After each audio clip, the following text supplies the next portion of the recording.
जळगाव जिल्ह्यातील पाचोरा तालुक्यातील खडकदेवळा बुद्रुक परिसरालगत छत्रपती संभाजीनगर जिल्ह्यातील सोयगाव तालुक्याची हद्द सुरू होते। या परिसरात 2 बिबट्यांचा वावर असल्याची चर्चा असून त्यापैकी एक बिबट्या चक्क झाडावर चढल्याचा व्हिडिओ समोर आल्याने शेतकरी आणि शेतमजुरांमध्ये भीतीचे वातावरण निर्माण झाले आहे। झाडावर चढलेल्या बिबट्याचा व्हिडिओ सध्या सोशल मीडियावर मोठ्या प्रमाणात प्रसारित होत आहे।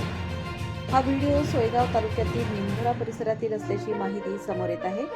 मात्र हा परिसर पाचोरा तालुक्यातील खडकदेवळा बुद्रुकच्या जवळ असल्याने 2 जिल्ह्यांच्या हद्दीमुळे बिबट्याच्या बंदोबस्ताची जबाबदारी नेमकी कोणाची असा प्रश्न उपस्थित होत आहे। दरम्यान बिबट्याच्या वावरामुळे शेतकऱ्यांमध्ये भीतीचे वातावरण असल्याने जळगाव आणि छत्रपती संभाजीनगर जिल्ह्यातील वन विभागाने समन्वय साधून परिसराची पाहणी करावी आणि बिबट्यांचा तातडीने बंदोबस्त करावा अशी मागणी शेतकऱ्यांकडून करण्यात येत आहे।